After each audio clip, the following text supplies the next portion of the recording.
Okay, we're recording. So today we're going to use implicit differentiation to explore some fun and weird looking curves. This one, Mr. Lacko found this one, and he thinks they called it the wagon, which I've never heard it called that. I've heard it called the jalopy because it's supposed to remind you of an old jalopy. Does the word jalopy even register to you guys, this generation? It's supposed to remind you of an old beater of a very old-fashioned car bouncing along on a bumpy road. That's what that's supposed to remind you of. Okay, maybe it takes a little bit of imagination to see that, but anyway, the problem at hand for us is we'd like to find the x values for which the curve has a horizontal tangent. And one thing I was going to point out today, as we looked at stuff, was that Desmos becomes kind of less and less a help here as we get into more complicated math. Now, there are graphing calculators out there that can give you maybe a little more detail than this.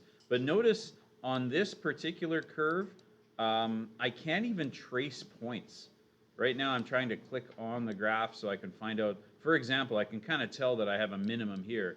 You know, most of the time when you have a function on Desmos, you just hover near the minimum, and it'll put a little point there for you and tell you what the minimum is.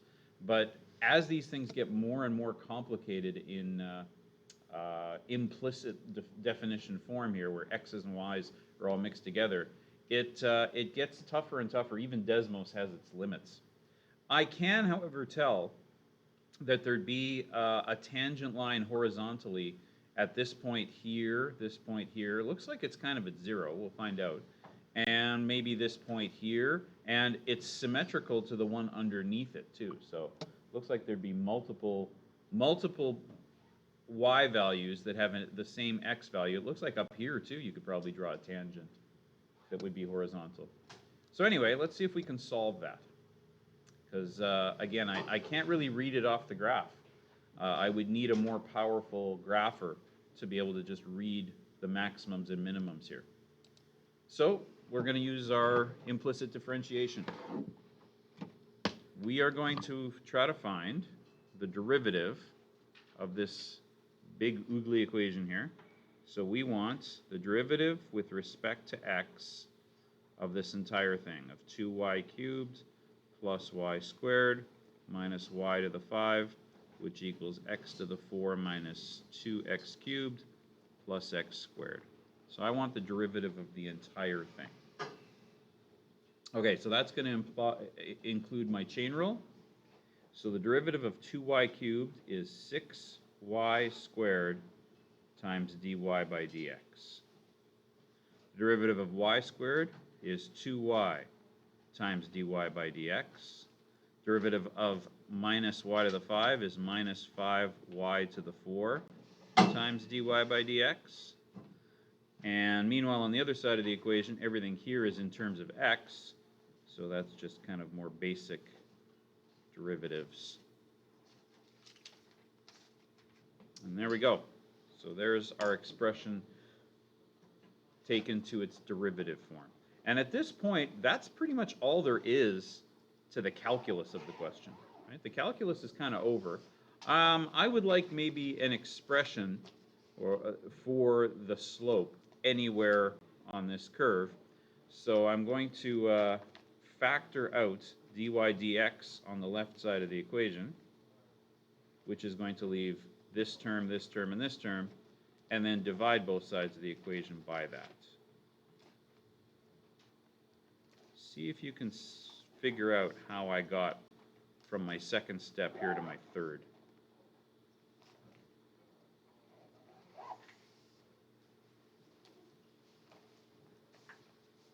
And there we have it. Give me a sec. Okay, hang on. I'm going to pause this for O Canada here.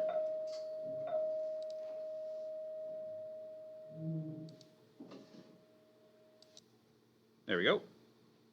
Okay, so we now have an equation or an expression for the slope. It's a rational expression. It's got y's and x's in it.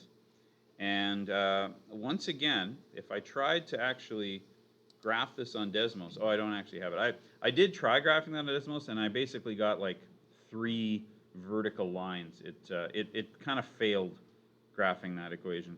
Because again, Desmos has limits.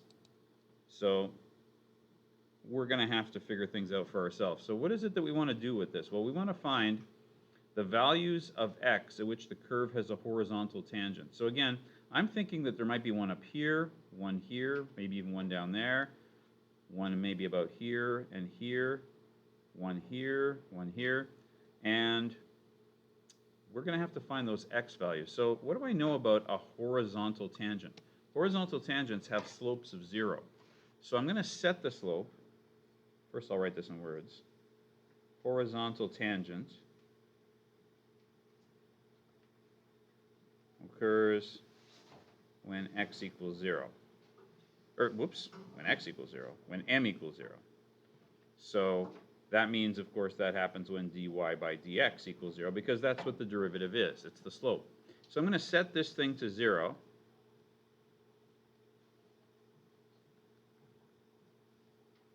And then I'm going to multiply both sides of the equation by the denominator.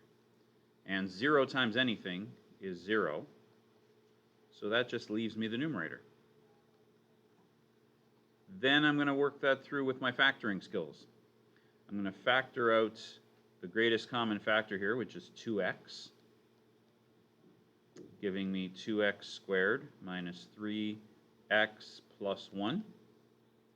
And then I believe that factors as a trinomial. You can factor that to 2x and x, and 2 numbers at times to make 1, but when one of them gets multiplied by 2, you add it to the other, you get 3. Well, they both have to be negative, so minus 1, minus 1. And there we have it. Our 3x coordinates are when 2x equals 0, so that just means x is 0. When 2x minus 1 is 0, so x is equal to a half. And when x minus 1 is equal to 0, so x equals 1. So there's our 3 coordinates. And if you wanted to try to find the y coordinates for that, again, Desmos probably wouldn't be that big a help. Because I think even if I plugged in x as, say, a half, let's try just graphing that. What happens if I type in x equals, or let's do x equals 1. I don't, look at that. It gives me one of the zeros, but notice it doesn't even give me, I guess I can kind of estimate it here, about 1.6. This one looks like it's about, I could zoom in and try to be more accurate, negative 0.6, and the other one here at negative 1. And that's about the only kind of graphical way I could get you the y coordinates for that. If I wanted to try to do it algebraically, notice that if I plugged in the x value of 1, I'd be solving an equation that's in the form of y to the power of 5. I would, however, at least this side would become 0, right? If x is equal to 1, then that'd be 1 plus 1 minus 2. So at least this side would be 0. And I can factor a y squared out of there, which would give me a y equals 0 as one of my coordinates. But then I'd still have a y to the power of 3 to solve. And cubics are a little beyond high school math. There is such a thing as a cubic equation, just like there's or a cubic formula, just like there's a quadratic formula, but it's big and ugly and hard to work with. And if anybody here ever takes university level computer science, that's a pretty traditional kind of first year computer science, computer programming assignment. It's like, okay, mathematicians very often have to find solutions to cubic equations, and here's the big, nasty, page-long formula that you'd need to do it with. Why don't you program that into Python and make a nice little program so that you can just enter the coefficients of the equation, and boom, it would spit out the answer, just like the quadratic formula does. So just to show you that even though we're doing calculus, there is still algebra mysteries out there for us to solve. But anyway, we solved this problem. We have 3 places: x is 0, x is a half, and x is 1, and that kind of jives with our picture here. Definitely, it happens at 0, at this maximum here, this minimum here, and that spot up there. and then at x is a half, which is along this line here, and then at x is 1, which is along this line here. Cool. So that's the jalopy. Next we have the asteroid.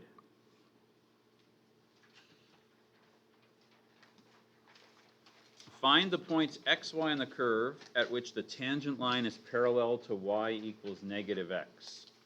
Okay, so we're going to find the derivative with respect to x of x to the 2/3 plus y to the 2/3 equals 8.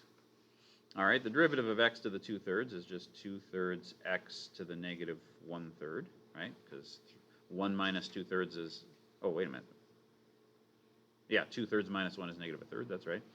Then for the derivative of the y term, I'm going to need chain rule. So it's going to be 2/3 y to the negative 1/3 times dy by dx, and the derivative of a constant 0. So now we need to isolate this, and then we know what our slope is. So dy by dx is equal to, I'll move the x term to the other side by subtraction. And then I'll divide both sides of the equation by the thing that's multiplying my variable here.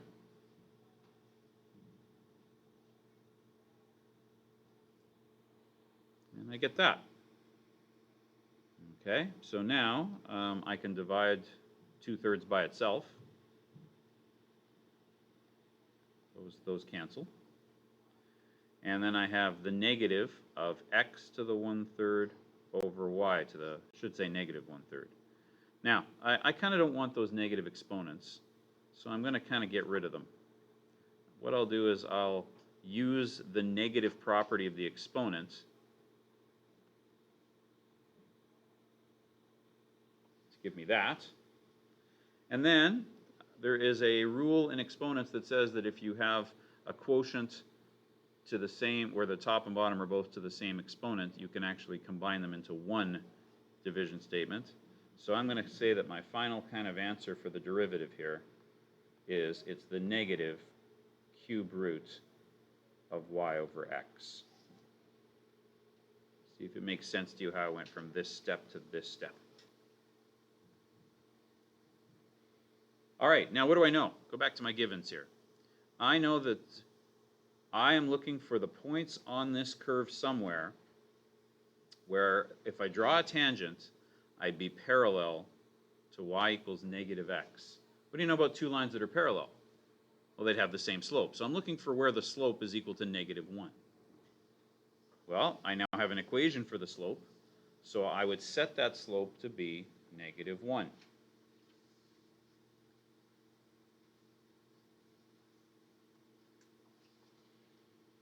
All right, the negatives on either side cancel. I can multiply both sides of the equation by negative 1. I can cube both sides of the equation, which gets rid of my cube roots. The cube root of 1 is still just 1. And I get the rather interesting solution here that x is equal to y. So I know that the places on this graph where I have a negative 1 for a tangent slope happen when x and y are equal to each other. So what does that tell us about what quadrants they must be in? They can't be in this quadrant because x is negative and y is positive. They got to be equal to each other. And they can't be in that quadrant. So it's going to be somewhere here and somewhere here. But I'd like to know exactly what the xy coordinates are. So I'm going to go back to the original, oops, come back here, you. I'm going to go back to the original equation, which was x to the 2/3 plus y to the 2/3 equals 8. And since I know that x is equal to y, I solve this as a system of equations. X is equal to y, so I can substitute the y with an x because they're equal to each other. And then I can add them together. Then I can divide both sides of the equation by 2.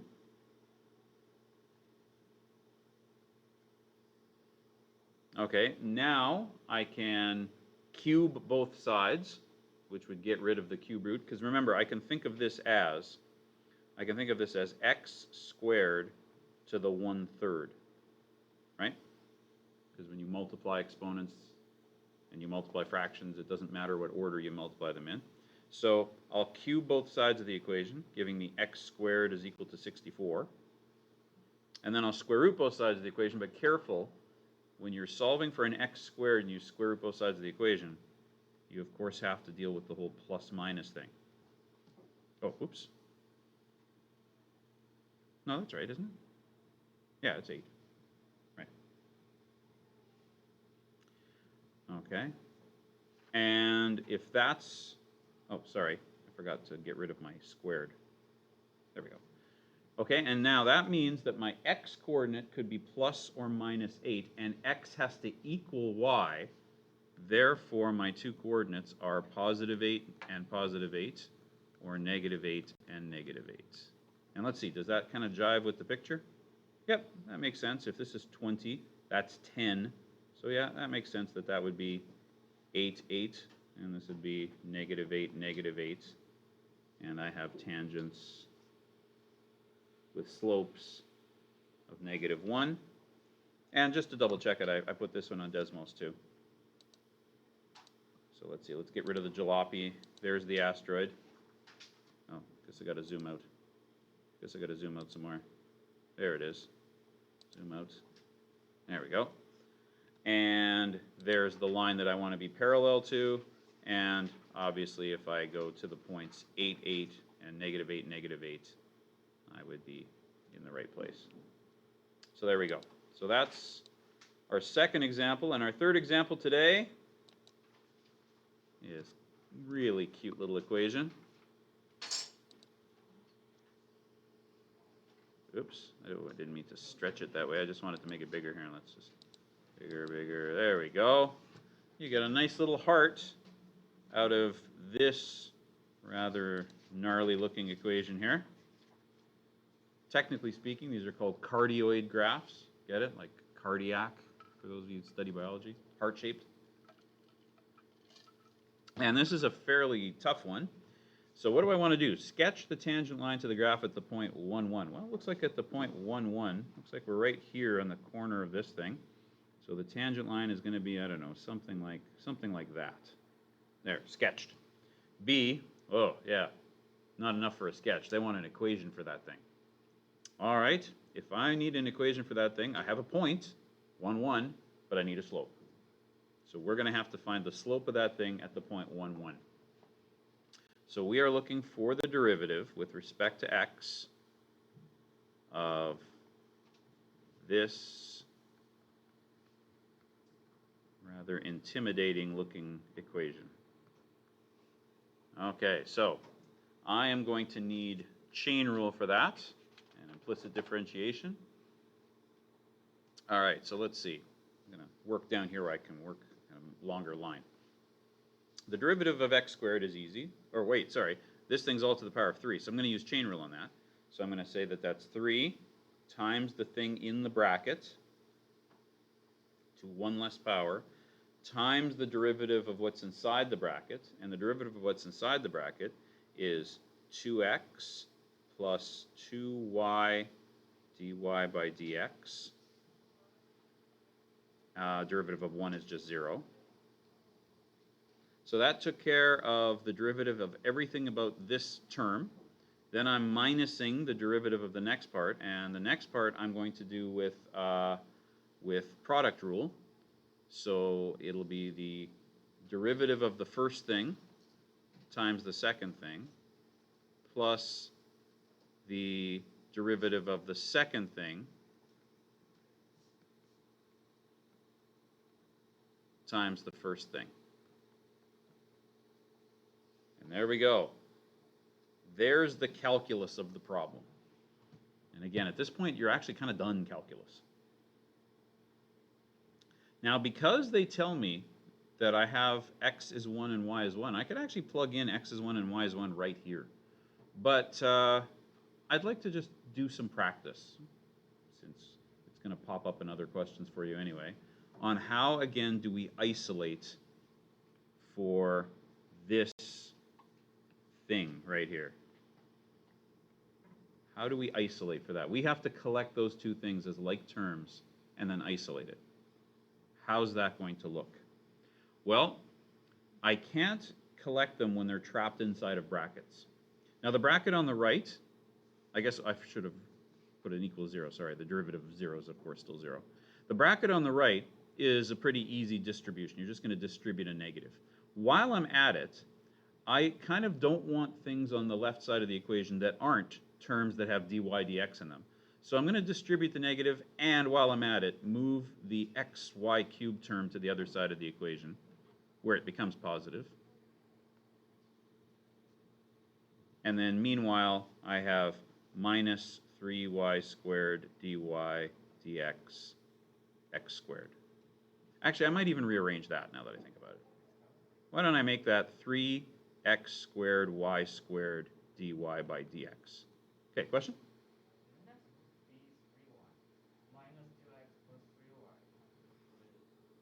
Minus 2x. Okay, this thing here is the derivative of that with product rule, right? So I'm minusing a product rule. So it's derivative of the first. Oh, you're. Oh, okay. So you got it? You with me now? Okay. All right. Meanwhile, over here, to get this derivative out of the bracket, I'm going to have no choice but to actually multiply each of these terms by this term. I'm thinking of this like it's one big term. So it's 2x times 3. I might as well call that 6x times the thing in the brackets. There is no point to expanding this bracket. Plus 2y dy dx times 3, so I'll call that 6y times the bracket times dy by dx.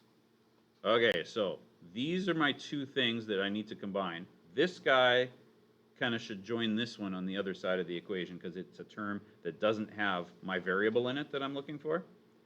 So I'm going to do those two steps at once. I'm going to move this to the other side. So now it looks like this.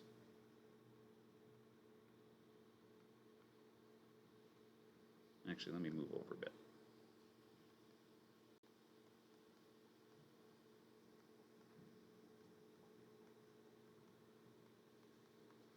So there we go. And then what's left on this side are two terms. I know it's kind of big and complicated, but to me this is all just one term, right? And this is all just one term. And both of the terms have the same factor of dy dx in it. So I can factor it out, leaving it here, and then divide both sides of the equation by the rest of the factor. And the rest of the factor is 6y times x squared plus y squared minus 1 all squared minus 3x squared y squared. And there we go.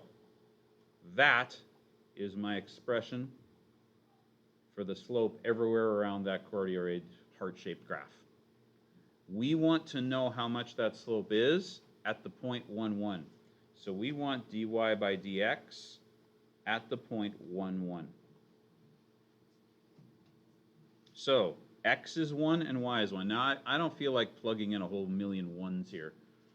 1's a nice, easy number to work with, right? Obviously, 1 times itself and 1 to any power is always going to be 1. So this is 2 times 1 cubed, which is basically just 2. Minus 6 times 1, well, that's 6. In this bracket, I have 1 plus 1 minus 1. So that's 1 squared. So you know what? I kind of can just say that that's 1 squared. I could have just said 2 minus 6. The bottom is 6 times, again, 1 plus 1 minus 1. So that's 6 times 1 squared minus 3 times 1 times 1. So I'm getting negative 4 over 3. All right, so I have a slope. I have a point. Let's make an equation. Y minus 1 equals negative 4/3 x minus 1. And usually your textbook likes standard form answers, so quickly multiply both sides of the equation by 3. And then multiply that by -4, move it to this side, so that's 4x plus 3y. And then that would be -3 minus another 4, so that'd be -7 equals 0. And just to double check that that worked, I actually did put that on Desmos. And again, these curves are getting kind of complicated even for Desmos, but Desmos is very, very good at graphing straight lines. So what I did was I drew the cardioid, and then I just put the equation down to the straight line. I guess I could put the 0.11 in there too. There we go. And then zoom in and see, yeah, that looks very much like a tangent to me. It's definitely not crossing twice. So there we go. Oops. Once again, I keep kind of stretching that, and I don't want to. Let's just zoom in a bit. There we go. Got a little better. Okay, and there you go. So there's the complicated examples. The ones towards the end of that 1 to 7 assignment in 2.7, in fact, I think the asteroid question's in there, so you can skip it if you want to. But the ones towards the end are kind of like this. They're big, complicated questions. Will we ask you one on a test that's quite this complicated? Probably not quite this bad, but be prepared for ones that are fairly demanding of your algebra and your factoring skills. So I'm not going to assign anything new officially. You can have another night tonight to work on the 1 to 7 questions in 2.7. But if anybody plowed through them all in the weekend and you're ready to move on your desk is a extra practice sheet of implicit differentiation. Guys at home, you'll get it tomorrow. Okay, I have one question I'm going to go back to from the blog, and then I have another one from somebody in the class here. For example 2, how did you find that the slope is equal to -1? Okay, so I'm going to go back to example 2.